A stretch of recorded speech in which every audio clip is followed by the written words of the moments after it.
I never meant to run into her that often. It just kept happening.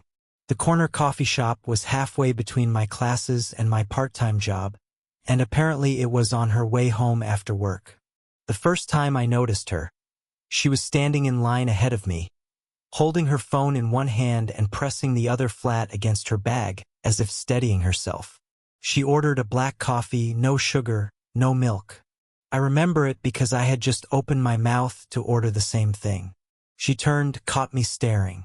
"Go ahead," she said, motioning toward the counter, voice low like she was saving it for later. I almost laughed but didn't. Just nodded, stepped up, and ordered something sweeter than usual, like I'd been caught lying about who I was. After that, I kept noticing her. Always alone. Always with the same coffee. She'd sit near the window, shoulders angled toward the street as if waiting for someone who never came. Sometimes she'd open a book, sometimes not. My mom had mentioned her before. She's been through a lot, poor thing. But she's strong, you know? I never asked what a lot meant. The second time, she remembered my order. "Didn't you get the caramel thing last time?" she asked, a half-smile tugging at her mouth. "Trying to forget about that," I muttered, folding the napkin in my hand into tighter and tighter squares. She looked at me a moment longer than necessary, like she wanted to say something else but didn't. That became our rhythm. Quick conversations, just long enough to feel like something lingered after. She'd ask about school, I'd ask about her work. Nothing personal, nothing obvious. But I started to notice stupid details. The way she tapped her thumb against the side of her cup 3 times before setting it down. The faint line of a ring that wasn't there anymore. Loneliness doesn't always show up loud.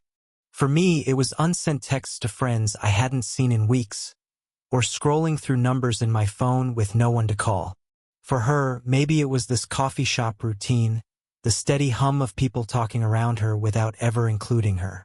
One evening, it was raining, and the place was emptier than usual. She came in damp, hair clinging to her cheeks. She shook off her umbrella at the door and caught my eye, almost sheepish. "You're here a lot," she said, sliding into the chair across from me without asking. "So are you," I said. "Touché." She cupped her coffee with both hands, like she was stealing warmth. For a while, we just listened to the rain against the glass. There was a point when her phone buzzed on the table, but she didn't reach for it. Just let it hum, then fade into silence. I wanted to ask about it. I didn't. Instead, I asked something stupid. "Do you ever think about leaving your coffee unfinished? Just walking out mid-sip?" She raised an eyebrow. "What? And waste $4? More like, leave something undone, just to see what happens." Her smile came and went so fast it was almost imagined. Then she said, quiet enough that I had to lean in, "I shouldn't be alone with you." I don't know why I answered the way I did. Maybe because the silence between us had already said everything. "That's exactly why I came." The words felt heavier than they should have, hanging in the air, unanswered. And then her phone lit up again. This time she reached for it. The next time I saw her, it wasn't at the coffee shop. It was at my house. Or hers, depending how you look at it. My mom had invited her over for dinner. "It's been too long," she'd said, smiling in that way moms do when they're trying to make 2 broken things fit side by side. When she walked through the door, I almost pretended not to recognize her. But then she looked at me, just for a second too long, and I knew she was pretending the same thing. She brought a bottle of wine. My mom fussed over the kitchen, leaving the 2 of us in the living room with soft music and the smell of garlic in the air. "You live here?" she asked, glancing around. "Yeah, for now." I rubbed the back of my neck, suddenly aware of how messy the place looked. Not exactly glamorous. "Trust me," she said, setting the bottle down carefully. "Glamour gets old fast." It wasn't much, But it was the first thing she'd said that sounded like it came from somewhere deep, not just surface talk. Later, while Mom disappeared to check on the oven, I helped her pour tea. My hands brushed hers as I passed the mug. Just a slip of contact, nothing more. But it left a warmth that outlasted the tea itself. I told her something I hadn't told anyone. That sometimes I'd sit in my car outside the gym for 20 minutes without going in, just waiting. Not because I didn't want to work out, but because it felt easier to sit still than to step forward. She looked at me for a long time, her eyes soft, as if she knew exactly what I meant. I used to do that, she said finally. Not with the gym, with everything. There it was, another crack in her composure. Divorce hung unspoken in the air, a ghost between us. I didn't ask. I didn't have to. The dinner went on. We laughed at Mom's stories, passed plates, made polite jokes. But the undercurrent never left. Every time she reached for the serving spoon, every time her eyes flicked toward me across the table, it felt like a thread tightening, invisible and deliberate. Afterward, she offered to help clean. We stood shoulder to shoulder at the sink, water running over the dishes. The silence wasn't uncomfortable exactly. It was too full for that. When she dried the last glass, she set it down carefully, then looked at me. Just looked. Not searching for words, not trying to fill the space.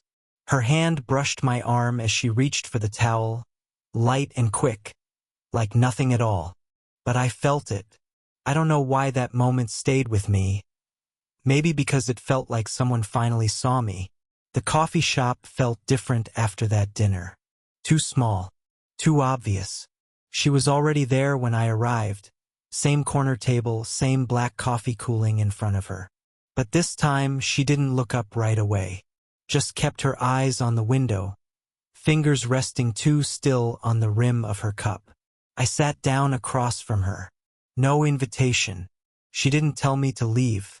"You're quiet today," I said finally. She gave a small smile, like she wanted to argue but didn't. "Just tired." It wasn't just that. I could feel it, the pullback, the invisible wall she dragged between us. Her hands were folded too neatly in her lap. She didn't touch the cup again.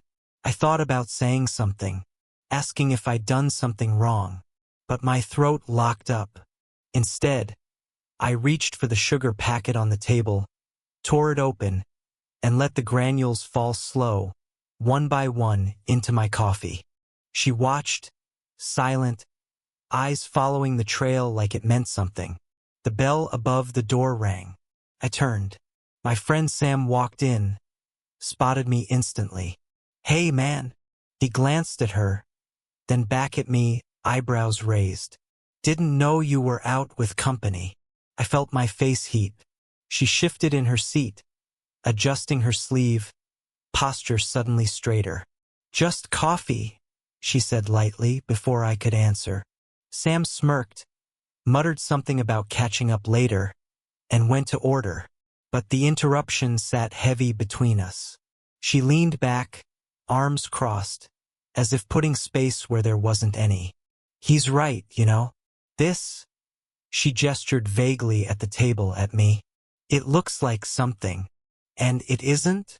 The words slipped out before I could catch them. Too sharp. Too revealing. Her lips parted like she might answer, but no sound came.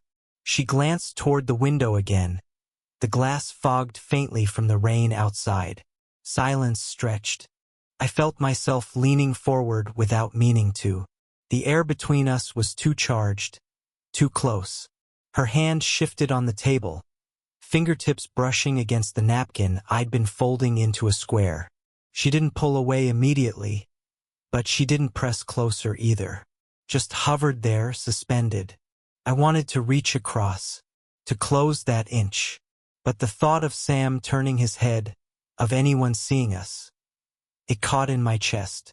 She whispered, almost to herself, "This is dangerous." My pulse jumped. "Then why are we still here?" Her eyes flicked up, caught mine, held. For a second, the room disappeared. The sound of rain, the hum of voices, all of it faded under the weight of that look.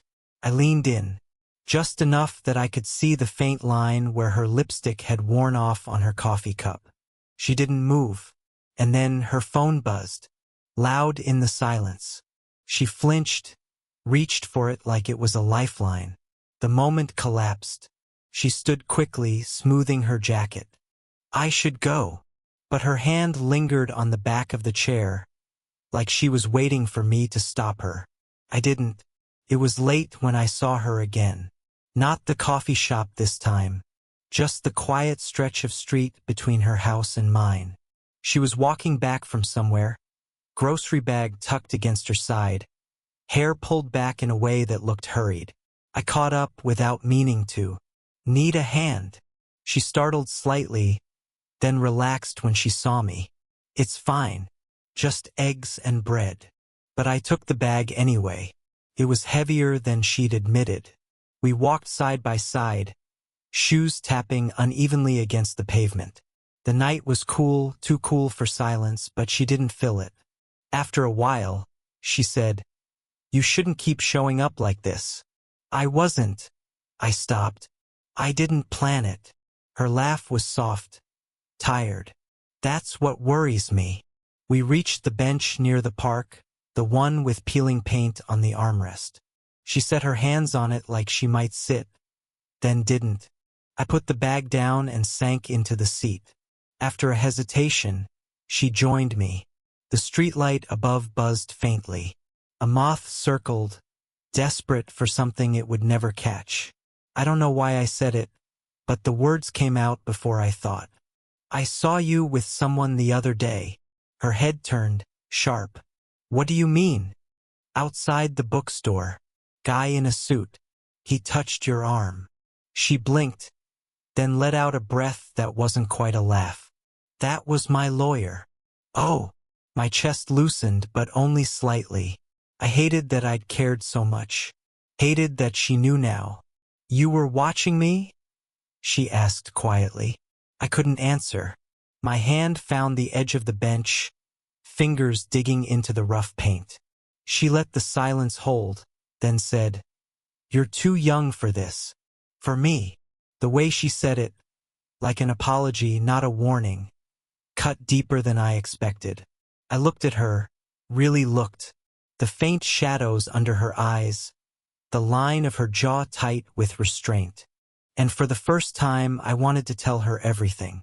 That the empty texts, the half-finished thoughts, the waiting in cars, it all made sense here with her.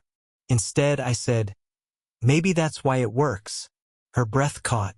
She turned toward me, searching my face like she was trying to find the lie. The world felt small then. Just her hand on the bench, inches from mine. Just her lips pressed together, keeping something in. I can't, she began, then stopped, swallowed, tried again. If anyone knew. Her voice broke on the new. I leaned closer, just enough that her shoulder brushed mine. She didn't move away. The streetlight flickered once, twice. My heart stumbled with it. Her hand shifted, almost grazing mine. Not quite. And in the space between us, heavy and electric, the question rose. Are we going to let this happen? The next week, she wasn't at the coffee shop. At first, I thought maybe I just missed her. Different time, different day. But then 2 days passed. Then 4. The corner table stayed empty. Her coffee cup never appeared. I stopped going for a while. Told myself I was busy. Told myself I didn't care. But I kept glancing at the street on my way home, half expecting to see her stepping out of her car, carrying that same canvas bag she always did. Nothing. When I finally saw her again, it wasn't where I expected. It was at the grocery store, her cart half full, her hair pulled back too neatly, as if she'd been trying to convince herself of something all morning. She saw me before I could decide whether to walk over. Her smile was quick, thin. Hey, I wanted to ask, where have you been? But instead I said, hey. We stood there, aisle 6, cereal boxes stacked like bricks around us. She picked up a box, studied the label too long, then set it down. "How's school?" she asked. "Fine." A pause. She didn't ask more. I didn't either. Before I could think of anything else, someone called her name. A teenage girl came around the corner. Dark hair, same sharp eyes. She couldn't have been more than 16. "This him?" the girl asked, blunt as a blade. Her cheeks flushed. "No, he's a friend of your aunt's." The girl looked me over, unimpressed. "Right?" She turned back toward the cart, pulling it forward without waiting. "I didn't know you had a daughter," I said when she was gone. She winced just slightly. "There's a lot you don't know." Her voice was quiet, like she meant it to end the conversation. She touched my arm, brief and soft, then followed after the girl, leaving me standing between the cornflakes and oatmeal. After that, I stopped going to the coffee shop altogether. Couldn't stand sitting at that table, staring at the door like a fool. Instead, I lingered at my phone, typed out messages I never sent. "Wanna grab coffee? Are you okay?" I miss, but every time I erased them. One night, I walked past her house. The lights were on, faint music playing through the window. I thought about knocking, about asking her why she hadn't told me, about telling her I didn't care, that it didn't change anything. But I didn't. I stood at the edge of her driveway, staring at the soft glow spilling onto the street. Then I turned back. I didn't feel heartbroken. I felt paused, like life forgot to finish the sentence. It happened on a Sunday evening. I hadn't meant to walk by her house, but my feet carried me there anyway, restless from a week of half-started messages and silence. Her kitchen light was on. Through the window I could see her moving, sleeves rolled up, hair loose this time, washing dishes, humming under her breath. Ordinary. Too ordinary. I knocked before I could talk myself out of it. She froze at the sink, turned slowly, then came to the door. "You shouldn't be here," she said, though her hand lingered on the frame instead of closing it. "I know." My voice came out rougher than I meant. "But I couldn't." I stopped. The words clotted. She sighed, stepped back, left the door open. I followed her in. The kitchen smelled faintly of lemon soap. A kettle hissed softly on the stove. We didn't speak at first. She dried her hands on a towel, folded it neatly, then refolded again. I leaned against the counter, arms crossed, trying not to look like I was shaking inside. Finally, I said, "You didn't tell me about her." Her shoulders stiffened. "It wasn't your burden to carry." "That's not." I swallowed. "That's not the point." She turned, met my eyes. Tired, guarded. "And what is the point? That I should have warned you away sooner? That I should have said what we both knew?" The kettle began to whistle. Neither of us moved. I took a breath, the kind that feels like a dare. "The point is, I don't care about rules or what people think or whether it looks wrong. My hands curled into fists at my side. I just don't want to keep pretending this isn't real." Silence. Except for the kettle, shrill and insistent, like it was filling the space we'd been avoiding. She shut it off with a sharp twist. The sudden quiet rang louder than the noise. "You don't understand what this would cost me," she said finally, voice low, frayed at the edges.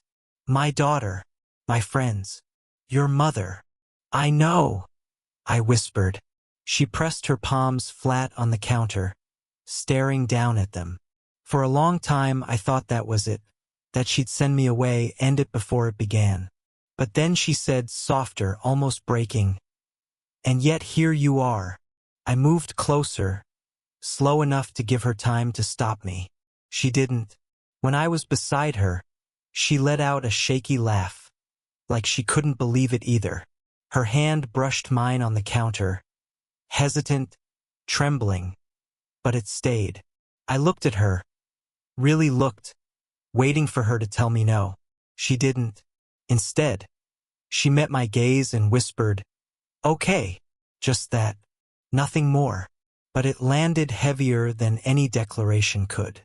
It didn't happen all at once. Not with a kiss that rewrote the world. Not with confessions spilling into the night. It happened in pieces. Some mornings, I'd see her on the bench outside the park, coffee cup in hand, shoulders turned toward the street. 8:47 a.m. like clockwork. I'd sit beside her, sometimes speaking, sometimes not. She stopped saying, "You shouldn't be here." I stopped pretending I just happened to be passing by. Other days it was quieter. A knock at my door, her voice on the other side. "Do you have any tea left?" I'd let her in, and we'd sit at my kitchen table, steam rising between mismatched mugs. Nothing profound was said. But the silences no longer asked for explanation. Time blurred. Weeks, months. Life stayed ordinary in all the ways it had to. Bills, work, grocery runs. But the empty pauses that used to define us shifted into something else. Shared routines. Small, unnoticed rituals. She'd bring me black coffee without asking. I'd leave a folded napkin by her cup. Once, on a rainy evening, she let me carry her groceries again. This time, she didn't resist when I stopped at the peeling paint bench. She sat, wet hair clinging to her cheeks, and let out a sigh that felt heavier than the bag in my hands. "You know," she said quietly, "I never thought I'd want someone to see me like this. Tired. Unfinished." I didn't answer right away. Just watched the moths circling the streetlight, the way the rain streaked down the glassy pavement. Then I said, "That's the only way I've ever seen you." She didn't look at me, but her hand found mine on the bench, slow and certain. That was enough. Her daughter noticed eventually, not with questions, but with the same look her mother had given me once, too long, too sharp. Over time, even that softened. Maybe because I never tried to be anything but present. Not a replacement, not a secret. Just there. And my mom?